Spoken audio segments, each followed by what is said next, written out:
Hi, Scott Orlin with Cinema-Magazine. Season 4 of The Crown is here, and I am with Her Royal Highness, Helena Bonham Carter. Thank you so much for being here. We are now in the sweet spot of the 1980s as this series has progressed. And whether it be from Margaret Thatcher, Charles and Diana, the music, what was the 1980s like for you? What do you remember from that period? Well, I was um, just leaving my sort of adolescence. I mean, I left school, I made A levels in 84. And then I guess I did my first film in 84 to 85. And then I did A Room with a View. So it was a big decade when I transitioned from being a child to sort of a teenager. I don't think I even really got into being a teenager before I suddenly started acting. Yeah. So, and a lot of you can remember the tunes of 1980, lots of love songs. Lady in Red. We're going to have to pay for that song right now. No, because it's unrecognizable the way I'm singing it. Not at all. I'm fascinated too. There was a sequence about royal protocol where Diana first comes into this inner circle and you admonish her because she isn't following the correct Yeah, that's way very of doing Margaret. things. That's very the real Margaret. And what I wanted to ask you about is how you've had to adapt to certain protocol, because obviously doing this show, you've had to learn certain things, but you may have met some of the royalty. Are you good with knives and forks when you're at a royal banquet or something? I've been there before. They're very, very patient with you because if you are invited, and I actually did a sleepover once with the Queen, which is hilarious, and they called it a sleepover.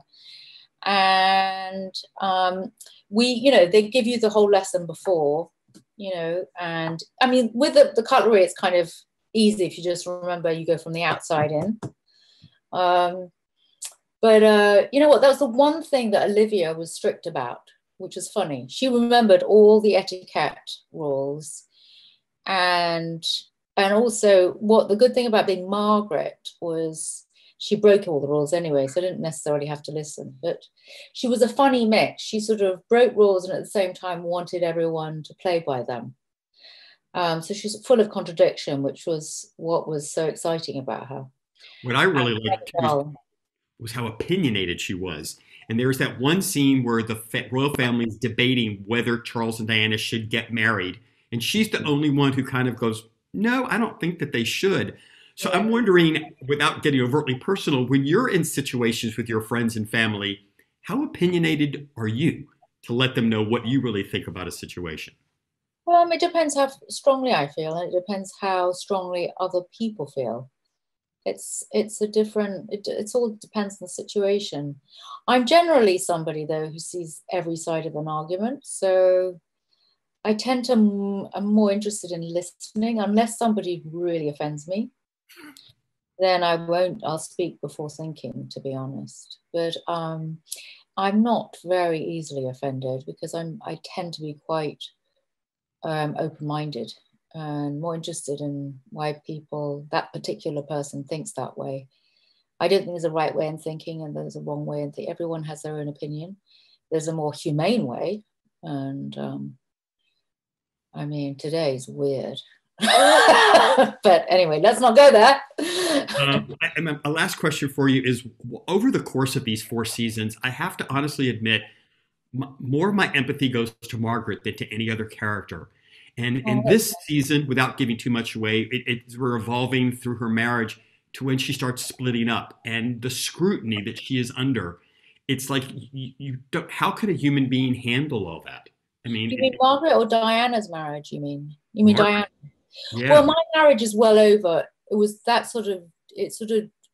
Um, it disintegrated in season 3, but season 4, did you see the episode 7 when she's basically, it's just post marriage and then she's sort of on the shelf? Yeah, it's very difficult to be that vulnerable and in such public eye too. And I think a lot of what, particularly in this season with Margaret has to deal with a series of losses. It's a loss of health, there's a loss of love, her latest love affair doesn't work out, a loss of status, and a loss of sense of, I think also with aging, you begin to feel less relevant. and it's brought to home by the mother, the Queen, actually saying, no, we don't, you have less of a job now, because her youngest son has come of age. So it's a constant period of adjusting to the latest loss, which is very painful. And in an institution that doesn't necessarily allow for emotional vulnerability or fragility.